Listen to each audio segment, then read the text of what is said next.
Alhamdulillah. Alhamdulillahi Rabbil Alamin. Wassalatu wassalamu ala ashrafil anbiya'i wal mursalin Sayyidina Muhammadin wa ala alihi wa sahbihi ajma'in. Amma ba'du, assalamualaikum warahmatullahi ta'ala wabarakatuh. Alhamdulillah, puji dan syukur kepada Allah subhanahu wa ta'ala. Selawat dan salam kepada junjungan Nabi besar kita, Nabi agung kita, Nabi Muhammad sallallahu alaihi wa ala alihi wa sahbihi wasallam, kepada sekalian para sahabat, para tabi'in, para tabi'in, para a'immatul muslimin yang mengembangkan agama yang dibawa oleh Nabi Muhammad sallallahu alaihi wa alihi wasallam, yang berada di atas jalan dakwah Nabi Muhammad sallallahu alaihi wasallam sehinggalah daripada generasi ke generasi para ulama-ulama ini sampai ke hari yang ditentukan oleh Allah Subhanahu wa taala. Mudah-mudahan sekalian daripada kalangan mereka sentiasa diberikan ridha Allah Subhanahu wa taala, diberikan rahmat Allah Subhanahu wa taala kepada semua para salihin, kepada semua para salafus salih, kepada semua para a'immatil muslimin daripada kalangan orang-orang yang terdahulu daripada kita. Kita berdoa mudah-mudahan semua mereka diberikan rahmat oleh Allah Subhanahu wa taala. Di dalam Al-Quranul Karim, Allah Subhanahu wa taala berfirman menyebutkan tentang cara Quran diturunkan kepada Nabi Muhammad sallallahu alaihi wasallam. Kata Allah Subhanahu wa taala, wa inna unzila alayka dzikra wa inna nahnu nazzalna dzikra wa inna lahu lahafizun. Sesungguhnya kami menurunkan az-zikra. Az-zikra di sini maksudnya adalah Al-Quran. Allah menyebutkan Quran ini kami yang turunkan, wa inna lahu lahafizun, dan kami akan menjaga Al-Quran ini. Maksudnya agama yang diturunkan kepada Nabi Muhammad sallallahu alaihi wasallam melalui penurunan wahyu Al-Quran dijamin oleh Allah akan kekal selamat seperti mana yang dikehendaki oleh Allah sampai hari kiamat. Ini tidak pernah Allah jamin ketika turunkan kitab Taurat, ketika turunkan kitab Injil, ketika turunkan kitab Zabur. Allah tidak sebutkan bahawa kitab-kitab Allah itu akan dijaga sampai bila-bila, tidak. Oleh sebab itu kitab Taurat dan kitab Injil dipesongkan oleh orang-orang Yahudi dan orang Nasrani, diubah isi kandungannya sehingga ke hari ini pun kita tidak mampu untuk menjumpai semula isi kandungan Taurat dan Injil yang asal seperti mana yang diturunkan kepada Nabi Musa dan Nabi Isa, kecuali yang akan kita dapati Taurat dan Injil yang sudah dipesongkan oleh mereka. Tapi Al-Quranul Karim tidak. Allah jamin Al-Quran ini akan dijaga sampailah kepada hari yang ditentukan oleh Allah, yaitu Yaumul Qiyamah. Demikian juga ketika Allah sebutkan tugas Nabi Muhammad SAW bukan setakat untuk menyampaikan wahyu Al-Quran kepada umat, tetapi baginda Rasulullah SAW ditugaskan oleh Allah untuk satu lagi kerja, iaitu litubayyina linnas ma nuzzila ilaihim. Kata Allah, kami turunkan Al-Quran dan kami utuskan Nabi Muhammad untuk apa? Litubayyina linnas. Ya Muhammad Rasulullah, ini Quran diturunkan kepada kamu litubayyina linnas, supaya kamu mendetailkan, kamu menerangkan isi kandungan Al-Quran kepada umat. Kenapa ayat ini Allah sebutkan Quran dah diturunkan, kemudian disuruh kepada Nabi untuk memberikan perincian Quran kepada para sahabat dan umat? Sahabat faham bahasa Arab ke tidak? Ya faham. Mereka orang Arab juga ramai. Tapi kenapa Allah sebutkan dalam ayatul Quran baginda Rasulullah ditugaskan untuk apa? Litubayyina linnas ma nuzila ilaihim, untuk menerangkan kepada manusia apa yang kami turunkan kepada mereka, yaitu Quran. Maksudnya Al-Quran yang diturunkan Allah sebutkan tidak memadai untuk umat baca sendiri. Umat kalau baca sendiri Quran, hatta para sahabat ridwanillahi ajma'in, belum tentu mereka akan dapat faham apa kandungan yang dikehendaki oleh Allah daripada ayat tersebut. Oleh demikian baginda Rasulullah memberikan syarahan kepada ayatul Quran. Setiap kali turun wahyu Quran, Nabi akan bacakan ayat Quran tersebut dan akan mensyarahkan maksud kepada ayat ini adalah sekian, sekian, sekian. Demikian agama ini tersebar daripada zaman Nabi Muhammad SAW. Dengan Al-Quran itu diperincikan. Demikian juga hadis yang disebutkan oleh baginda Rasulullah, ditulis oleh para ulama-ulama selepas mereka, lalu diperincikan. Demikian agama ini berpindah daripada generasi yang terdahulu sampailah generasi kita hari ini. Kita bukan dapat agama ini faham dengan baca Quran, dengan baca hadis. Kita tak boleh faham agama hanya dengan baca Quran dan baca hadis. Kalau cakap macam tu, kadang-kadang orang tertanya, kalau macam tu kenapa Nabi sebutkan di dalam hadis, taraktu fikum amrain, aku tinggalkan kepada kamu dua perkara. Kalau selagi mana kamu berpegang dengan dua perkara tersebut, kamu sama sekali tidak akan sesat. Iaitu apa dia? Al-Quran dan juga sunnah Nabi Muhammad SAW. Nabi sebutkan jelas, berpegang kepada Quran, berpegang kepada hadis Rasulullah SAW, ya takkan sesat. Betul, takkan sesat. Tapi jangan lupa, dalam Quran Allah firman ayat apa? Al-Quran ini akan membawa hidayah kepada umat. Dalam suratul Baqarah, Al-Quran ini sifatnya akan memberikan hidayah, hudan lil muttaqin. Jelas. Tapi dalam Quran yang sama Allah sebutkan, apa dia? Dengan Quran ramai juga yang akan sesat. Dengan Quran ramai juga yang akan terpesong. Macam mana boleh Quran menjadikan orang terpesong? Subhanallah, tidak sama sekali Quran itu yang menjadi sebab kepada terpesongnya umat. Tetapi bila Quran itu dipahami dengan kepala otak sendiri, bila Quran itu dibaca lalu dipahami, inilah maksud Quran, ikut idea dia sendiri, maka akan datang macam-macam tafsiran kepada ayatul Quran, macam-macam tafsiran kepada hadis Nabi Muhammad SAW, kerana dia sendiri meletakkan yang disebut dalam ayat ini maksudnya adalah sekian, mengikut dia punya idea sendiri, ikut otaknya sendiri. Di sinilah yang akan berlaku kepincangan kepada umat, bukan kerana adanya Quran dan hadis memadai atau tidak memadai, tidak. Baginda Rasulullah SAW suatu hari sebutkan kepada para sahabat tentang apa yang akan berlaku kepada umat akhir zaman. Mereka akan tersesat, ikut kepada jalan orang-orang Yahudi dan orang-orang Nasrani. Sahabat tanya kepada Rasulullah, ya Rasulullah, macam mana umat akhir zaman akan sesat? Bukankah mereka ada Al-Quran dan hadis?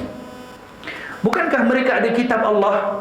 Lalu macam mana mungkin akan mereka tersesat? Ini kitab Allah akan kekal sampai kiamat. Apa kata baginda Rasulullah? Nabi dalam keadaan nada yang marah, kata Nabi, bukankah orang-orang Yahudi, Nasrani pun sesat juga? Pada mereka ada Taurat dan Injil. Di sisi mereka ada Taurat dan Injil, tapi mereka juga terpesong. Maksudnya di sini, untuk selamatkan dalam beragama dengan agama Islam, kita kena faham cara untuk beragama, bukan hanya dengan kita baca Quran, baca hadis lalu kita faham apa maksud, kecuali dengan bergantung kepada apa yang diberikan kepahaman oleh para ulama, para salafus salih. Demikian kalau di zaman kita sekarang, kita tanyalah kepada sesiapa pun, orang-orang awam lah. Contohnya, kamu tahu solat? Ya tahu solat. Kamu tahu berwuduk? Ya tahu berwuduk. Kamu tahu solat, tahu wuduk daripada mana? Ya gurunya ajarkan. Gurunya dapat tahu daripada mana? Daripada gurunya yang sebelumnya ajarkan. Cuba minta buka Quran, cari 5 waktu solat, boleh jumpa? Wallahi takkan jumpa 5 waktu solat dalam Quran. Tanya, buka dalam hadis, ambillah hadis Bukhari, Muslim, Sunan Tirmizi, Nasai, cara solat, yang macam-macam cara solat dalam tu. Buka dalam bab wuduk, kita semua pandai wuduk hari ini bukan? Semua pandai berwuduk. Cuba tanya, buka dalam Quran. Dalam Quran ada satu ayat saja tentang wuduk. Dalam hadis, dalam Sahih Bukhari, kalau buka babul wuduk, ada hadis yang macam-macam. Imam Al-Bukhari riwayatkan bab wuduk dengan sebutkan, kana Nabi SAW yatawadda marratan. Hadis yang sahih. Baginda Rasulullah ketika berwuduk, Nabi akan berwuduk satu kali, basuh satu kali. Dah habis baca hadis tersebut, baca lagi hadis yang di bawah tu. Imam Bukhari juga meriwayatkan dalam bab yang sama, kana Nabi SAW yatawadda marratain. Baginda Rasulullah berwuduk membasuh dua kali. Tadi satu kali, sekarang 2 kali. Tak cukup, baca lagi bawah. Akan jumpa hadis yang seterusnya. Imam Bukhari riwayatkan, kana Nabi SAW yatawadda 3 marrat. Baginda Nabi bila mana berwuduk akan basuh 3 kali. Bagi kepada orang awam, kamu baca hadis Sahih Bukhari, kamu berwuduk ikut mana dalam hadis Bukhari, orang akan faham, ini saya nak berwuduk 1 kali ke, 2 kali ke, 3 kali. 3 Rasulullah buat. Nak ikut yang mana satu? Macam mana kita faham kalau kita berwuduk di 3 kali sunat? Ini Rasulullah buat sekali. Nabi buat sunat jugalah. Nabi berwuduk basuh 2 kali, sunat juga. Ini kalau faham dengan kau punya kepala otak, jadi macam tu. Nak faham macam mana? Buka syarah Sahih Bukhari. Apa yang disebutkan oleh para fuqaha. Jadi bila buka syarah kepada Sahih Bukhari, buka kepada kitab-kitab fiqh, kita akan dapati di situ ada pendetailan. Pendetailannya apa? Nabi berwuduk basuh 1 kali ketika kekurangan air. Ketika dalam keadaan musafir, airnya minimum. Nabi pernah berwuduk basuh 2 kali kerana nak kejar waktu solat dalam keadaan musafir. Jadi demikian, kalau kita rujuk kepada para fuqaha, para ulama, kita akan mendapatkan jalan yang benar untuk memahami nas Al-Quran dan nas daripada hadis baginda Rasulullah sallallahu alaihi wasallam. Demikian di dalam beragama ini, kita perlu bergantung kepada para salafus soleh, daripada para ulama-ulama silam kita yang terdahulu, bagaimana mereka ajarkan agama ini, bagaimana mereka pindahkan ajaran agama ini daripada satu zaman ke satu zaman, sehinggalah agama ini selamat kita amalkan sehingga ke hari ini. Sampai bila kita akan selamat? Sampai adanya para ulama. Mereka itu adalah benteng kepada kita. Bukankah baginda Rasulullah sebutkan di dalam hadis, kata Nabi SAW, dalam hadis sahih Imam Bukhari dan Muslim, hadis yang sahih, innallaha la yaqbidul ilma intiza'an yantazi'uhu minan nas. Sesungguhnya Allah Subhanahu wa ta'ala tidak akan mencabut ilmu daripada manusia macam tu saja, tak. Tapi macam mana Allah akan cabut? Walakin yaqbidul ilma biqabdil ulama. Tetapi Allah akan cabut ilmu ini dengan dimatikan para ulama. Kemudian apa akan jadi bila para ulama ini mati? Hatta idza lam yabqa aliman. Sehingga takkan ada lagi di satu negeri, di satu daerah, di satu negara, di suatu tempat tak ada orang alim. Semua orang alim dimatikan oleh Allah Subhanahu wa ta'ala. Dengan matinya orang alim, apa akan berlaku? Dengan matinya orang alim, ilmu itu diangkat oleh Allah Subhanahu wa ta'ala. Kitab ada, Quran ada, hadis ada, tapi matinya para ulama ini menyebabkan apa? Ya, manusia takkan faham apa isi kandungan Quran dan hadis kerana ulama sudah meninggal dunia. Jadi ramainya ulama-ulama yang dijemput oleh Allah Subhanahu wa ta'ala itu adalah bahagian daripada tanda-tanda hari kiamat. Hadis ini disebutkan oleh ramai para ulama-ulama di dalam bab menceritakan tentang alamatus sa'ah. Di antara tanda-tanda kiamat, banyak ulama dimatikan oleh Allah Subhanahu wa ta'ala. Sampaikan di satu negara orang takkan dapat, siapa nak rujuk kalau ada permasalahan di dalam agama? Nak rujuk kepada siapa? Para masyaikh, ulama-ulama rabbani yang ada di negeri tersebut dimatikan oleh Allah satu persatu. Sampai apa? Ittakhadhan nas ru'usan juhalan. Sampailah manusia di negeri tersebut akan jadikan orang-orang jahil, orang-orang bodoh sebagai ketua-ketua mereka. Ru'usan di sini ketua-ketua dalam urusan apa? Dalam urusan agama. Orang jahil jadi imam, orang jahil jadi rujukan, orang jahil jadi pengurus dalam urusan agama, orang jahil jadi tempat untuk ditanya, orang jahil mentadbir dalam urusan agama. Maka sampai satu zaman orang sudah tidak pandang di mana orang alim. Demikian kata baginda Rasulullah, daripada tanda-tanda kiamat, bila mana matinya para ulama, manusia akan tak ada tempat untuk mencari jawapan dalam urusan agama, sehingga orang-orang jahil pula yang akan bercakap. Tak cukup dengan kemunculan orang-orang jahil, manusia zaman tu pula jadikan orang jahil sebagai rujukan kepada mereka. Maka apakah berlaku, kata baginda Rasulullah, fasu'ilu, umat zaman tersebut di negeri tersebut akan bertanya pula masalah agama dengan orang-orang jahil. Kemudian fa'aftau bi ghairi ilmin, orang-orang jahil tu pula, dah orang tanya takkan aku nak diam, malulah kalau diam, malulah kalau cakap tak tahu. Fa'aftau bi ghairi ilmin, maka orang-orang jahil ini akan memberikan fatwa, akan memberikan pandangan tanpa ilmu. Macam mana nak sampaikan fatwa dengan ilmu? Macam mana nak perbahaskan masalah agama dengan ilmu?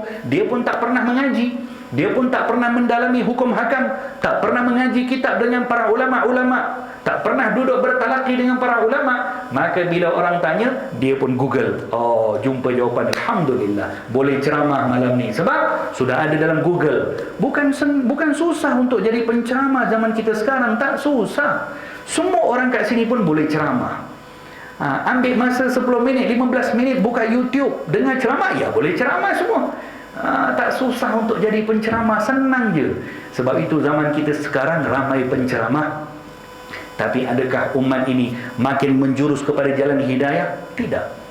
Banyak wasilah dakwah, YouTube ada, Facebook ada, Google ada, semua ada, macam-macam maklumat boleh didapati. Tapi adakah semua ini akan membawa umat kepada jalan yang baik? Makin tenat kita punya zaman sekarang. Apa sebab? Sebab kita sudah hilang satu persatu benteng daripada benteng agama ini, iaitu dengan kematian para ulama. Semalam kita mendapat khabar wafatnya Al-Allamah, Al-Murabbi, Al-Mufakkir, Al-Habib Abu Bakar Al-Mashhur Al-Adni. Bila mana dengar wafatnya para ulama, hadirin hadirat yang dirahmati oleh Allah, apa yang terlintas dalam kita punya hati? Ya, ramai yang akan bersedih. Ramai yang letak di Facebook, inna lillahi wa inna ilaihi raji'un, wafatnya guru kami sekian-sekian, padahal dia dengan orang yang wafat tu tak ada kaitan pun. Ketika hidupnya orang tu, kalau datang ke negerinya, dia pun tak ada ambil manfaat pun. Oh, ni saya punya syekh sudah meninggal dunia. Berapa ramai daripada para ulama-ulama meninggal dunia, ramai orang juga akan share dekat status dia, sedih dengan kewafatan para ulama. Ya, 1 hari 2 hari, besok statusnya pergi bercuti di Port Dickson. Besok statusnya pergi makan dengan keluarga. Besok statusnya di taman permainan di shopping kompleks. Itu kita punya keadaan hari ini. Bila matinya para ulama, kesedihan itu jadi macam satu perkara yang sedikit pun tidak menggerakkan hati orang. Maka ini adalah satu penyakit yang perlu dicari ubat. Kalau matinya para alim ulama sedikit pun tidak menggegarkan kita punya hati, kita ini macam duduk di tepi pantai di zaman kita sekarang ni. Kita ni macam duduk di tepi pantai. Yang kuat ombak ni, ombak itu semuanya ditahan dengan benteng-benteng batu. Satu persatu benteng batu tu dicabut oleh Allah. Macam mana kita nak selamat? Yang duduk di tepi pantai, ombak kuat. Benteng-benteng ini maksudnya para alim ulama. Ombak-ombak yang datang ini fitnah akhir zaman. Kita ini hidup di antara fitnah akhir zaman dengan kita. Bentengnya apa? Bentengnya adalah para alim ulama. Satu persatu benteng itu dicabut oleh Allah, yakni ombak itu sedikit-sedikit akan masuk memberikan kesan kepada yang duduk di tepi pantai. Demikian kita punya zaman sekarang. Tapi kita belum lagi terlambat. Masih lagi ada ramai ulama-ulama Rabbani yang boleh untuk kita berpegang dan berpaut dengan mereka. Yang kita masih berpeluang untuk kita kembali berpegang dengan jalan para salafus salih. Kerana para ulama-ulama inilah yang ajarkan kepada kita jalan para salafus salih. Kita ini nak ikut jalan siapa untuk selamat di hari akhirat? Nak ikut jalannya siapa? Ikut jalan orang-orang yang terdahulu daripada kita. Kerana orang-orang yang terdahulu daripada kita, pada mereka lah ada ramai ahli syurga yang dijanjikan oleh Nabi Muhammad SAW. Khairul qurun, sebaik-baik kurun ni bila? Sebaik-baik kurunnya semuanya sudah terlepas. Bukan yang akan datang. Yang akan datang ni, zaman yang akan datang semuanya zaman dekat kepada Dajjal. Zaman yang makin rosak. Zaman yang baik bila? Semuanya sudah terlepas daripada kita. 100 tahun dulu, 200 tahun dulu, 300 tahun dulu, 400 tahun dulu, 1000 tahun dulu. Ini zaman kita, satu hari kita ke depan, satu hari kita makin jauh dengan zaman khairul ummah, zaman daripada sebaik-baik umat. Dan satu hari kita ke depan, satu hari kita makin dekat kepada zaman turunnya Dajjal. Zaman yang akan dihiasi dengan macam-macam fitnah. Jadi kita punya hidup ni bukan pandang ke depan. Ini falsafah orang yang hidup di atas dunia, macam tak ada Tuhan, macam tak nak mati. Falsafah mereka, hidup kena pandang depan. Tapi falsafah orang yang ingat akhirat, hidup ini kena tengok belakang. Apa maksud hidup kena tengok belakang? Kerana orang-orang yang dijanjikan syurga oleh Allah Subhanahu wa taala, yang dijanjikan syurga oleh Nabi Muhammad SAW, mereka semuanya tu di belakang kita, yang dah terlepas daripada kita, yang dah mati lama dah. Mereka semua berada di jalan, di alam yang diredai oleh Allah Subhanahu wa taala. Tinggal lagi kita yang berada pada jalan salafus salih atau tidak. Daripada mana kita akan dapat jalannya para salafus salih? Bila kita ada syekh, bila ada ulama yang kita jadikan sebagai benteng kepada kita. berpautnya kita kepada mereka. Alhamdulillah jemaah hari ini kita ada Maulana Syekh Hafizuddin Hafizahullah, seorang ulama rabbani, alim kabir. Alhamdulillah, sekurang-kurangnya kita berpegang dengan beliau. Demikian juga para orang-orang yang lain juga ada dia punya pautan yang mereka masing-masing, ulama-ulama tertentu di negeri masing-masing. Jangan sampai kita ni hidup di satu negeri, datangnya para ulama di negeri kita pun kita buat tak tahu. Orang alim datang di kampung kita, datang di masjid kita, ya kita nampak juga poster ada majlis ta'lim, datang ulama daripada negara sekian, kita fikir apa? Tak apalah, nantilah tengok kat YouTube lah, tengok live streaming, tak tengok juga, tak ambil peluang juga. Sampai bila tak nak ambil peluang bila datangnya para alim ulama? Sampai bila kita nak biarkan hidup kita macam tu sahaja, lalai di atas dunia ini? Sampai bila? Sampai nak turunnya Imam Mahdi? Wallahi demi Allah, kalau hidupnya zaman kita sekarang, kalau datangnya para ulama pun kita tak ambil kisah, datang Imam Mahdi pun dia tak akan ambil kisah. Maka akhirnya dia akan ikut jalannya siapa? Jalannya Dajjal nanti, kerana tak punya panduan hidup. Demikian sebahagian daripada orang yang namanya Abdullah, yang namanya Muhammad, yang namanya Aisyah, orang-orang Islam maksud saya, orang-orang Islam yang hidupnya di atas dunia hari ini macam langsung tak ada kaitan dengan para ulama. Ditanya siapa ulama yang kamu kenal, dia tak tahu dia. Hidupnya di atas dunia ini tidak ada keterikatan langsung dengan para ulama. Hidupnya di atas dunia ya kerja, cari makan, cari duit, tidur, besok pergi kerja, cari makan, cari duit, tidur. Macam tu lebih baik jadi lembu. Lembu pun macam tu juga hidup atas dunia. Makan, beranak, cari makan, beranak, tidur, macam tu juga. Bukan macam tu hidup kita di atas dunia ini, tidak. Kita ini punya manhaj kehidupan. Sudah dibekalkan oleh Allah Subhanahu wa taala manhaj kehidupan.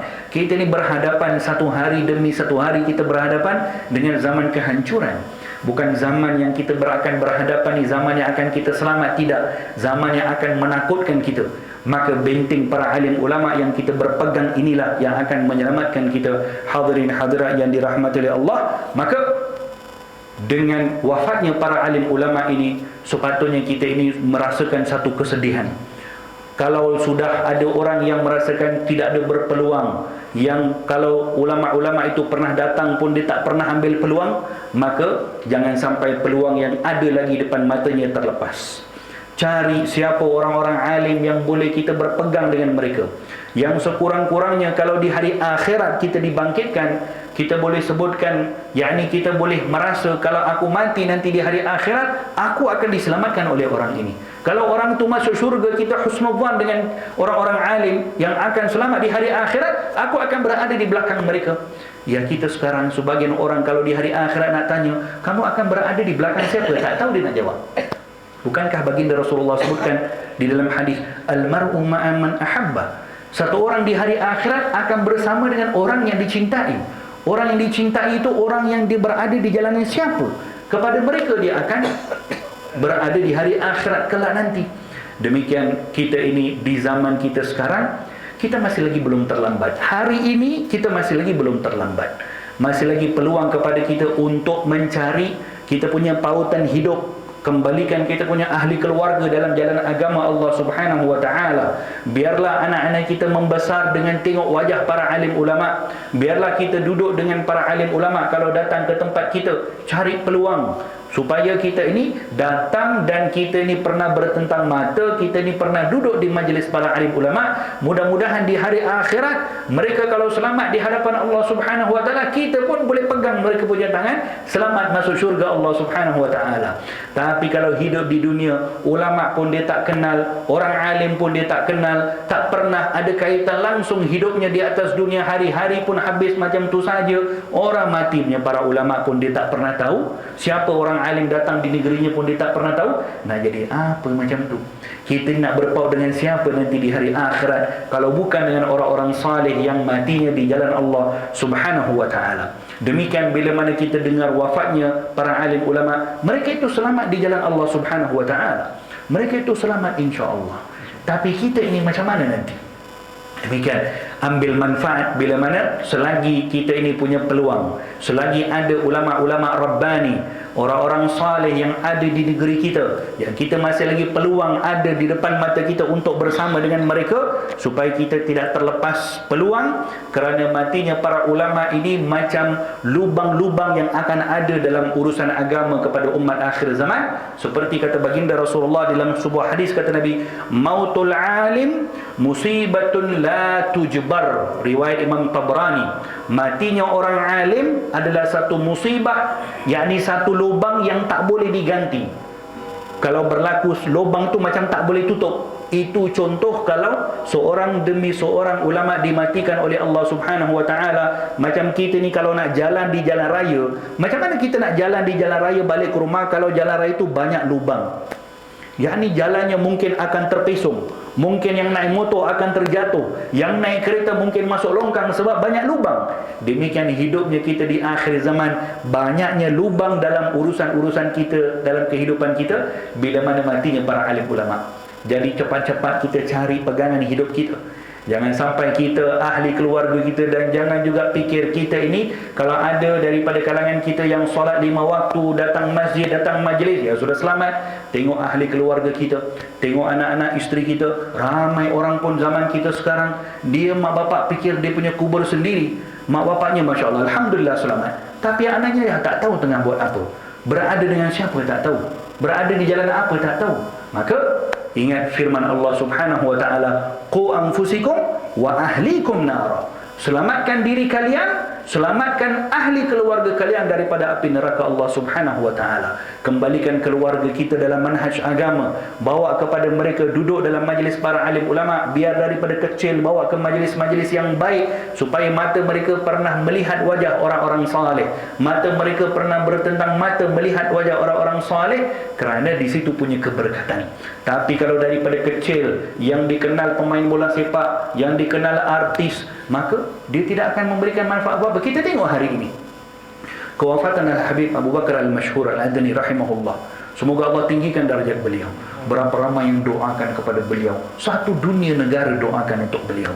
Sembahyang jenazah di serata dunia, tak putus-putus sampai hari ini, sampai besok akan disolatkan lagi jenazah. 3 hari berturut-turut solat jenazah, sampai akan dikebumikan besok di Tarim, di Hadramaut. 3 hari berturut-turut solat jenazah, tahlil, solat jenazah. Berapa ramai satu dunia umat Islam daripada macam-macam negara. Kenapa Allah bagikan darjat macam tu kepada beliau? Tidak lain tidak bukan kerana beliau ini orang yang mewarisi manhajnya Rasulullah sallallahu alaihi wasallam. Kalau mati seorang pemain bola sepak, ada macam tu. Mati orang politik, ada macam tu. Mati artis, ada macam tu. Tak ada. Terkenal macam mana dia pun, paling-paling innalillahi wa inna ilaihi rajiun, keluar berita sekejap dah selesai. Tak ada orang satu dunia nak solatkan jenazah, di serata dunia orang nak buat solat jenazah. Tak ada, jangan mimpi. Demikian orang-orang akhirat yang fikirnya tentang hari akhirat, seperti difirmankan oleh Allah di dalam Al-Quran, yarfa'illahu alladhina amanu walladhina utul ilma darajat. Allah akan tinggikan orang-orang alim ini darjat demi darjat. Darjat mereka akan ditinggikan bukan hanya ketika mereka hidup, ketika mereka mati akan ditinggikan darjatnya oleh Allah Subhanahu wa taala. Di hari akhirat akan ditinggikan darjatnya oleh Allah Subhanahu wa taala. Kita nak bukti macam mana lagi untuk kita ikut ulama-ulama Rabbani seperti ini? Tak cukup ke depan mata kita nampak bagaimana dunia Islam hari ini bersedih. Di macam-macam negara, ulama-ulama para solihin di serata dunia mengucapkan takziah. Masing-masing yang ada jamiah, yang ada universiti, yang ada ma'had, ada madrasah, buat tahlil, buat solat jenazah ghaib. Tak cukup bukti kepada kita untuk ikut ulama-ulama seperti ini. Nak tunggu apa lagi? Nah, di mana lagi kita nak cari panduan? Di mana lagi nak tunggu bukti apa lagi untuk kita kembali berada di belakang manhaj para ulama-ulama seperti ini? Hadirin hadirat yang dirahmati oleh Allah, muslimin muslimat, saudara-saudari yang dirahmati dikasihi Allah, kita punya masa tak lama depan kita. Kita ini makin lama dekat dengan masa yang akan menghancurkan zaman. Kita ini makin akan berhadapan dengan zaman yang penuh dengan fitnah dan penuh dengan ujian. Maka untuk selamatkan kita punya iman, untuk selamatkan iman ahli keluarga kita, untuk selamatkan kita nak hidup di atas dunia ini sampai ke mati berada di jalan yang baik, tidak lain tidak bukan dengan berada di bawah atau mengikut manhajnya para ulama, para salafus saleh carilah peluang, jangan sampai kita terlambat, jangan sampai satu hari berlaku sampai masa yang disebutkan oleh baginda Rasulullah, di suatu negeri, di suatu negara, di suatu tempat takkan ada seorang alim pun untuk dia jadi rujukan, sampailah dia akan menjadikan orang-orang jahil sebagai dia punya ikutan, mereka pun akan sesatkan, dia pun akan sesat, wal'iyadzubillah. Mudah-mudahan Allah selamatkan kita, mudah-mudahan Allah kurniakan kita jalan kebaikan, mudah-mudahan Allah berikan taufik dan hidayah kepada kita untuk ikut jalan para salafus salih, jalan para salihin, jalan ulama-ulama rabbani yang berakidah dengan akidah yang jelas, yang mengikut dakwahnya, manhajnya Nabi Muhammad sallallahu alaihi wasallam. Mudah-mudahan Allah taala berikan taufik dan hidayah kepada kita insyaallah.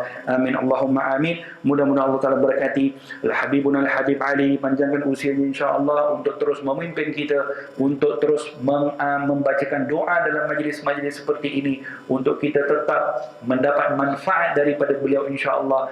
Mudah-mudahan Allah panjangkan umur beliau dalam sihat wal afiah. Kepada semua para asatidzah, Fadilatul Maulana Syekhna Syekh Hafizuddin hafizahullah, mudah-mudahan Allah taala panjangkan usia beliau, diberikan manfaat kepada umat ini daripada timur sampai ke barat dengan ilmu beliau insyaallah. Dan kepada semua hadirin hadirat, mudah-mudahan Allah taala berkati kita semua dalam perhimpunan hari ini. Hadza billahi taufik wa sallallahu taala wasallam ala khairil sayyidina Muhammadin wa ala alihi wa sahbihi wasallam walhamdulillahi rabbil alamin. Wassalamu alaikum warahmatullahi taala wabarakatuh.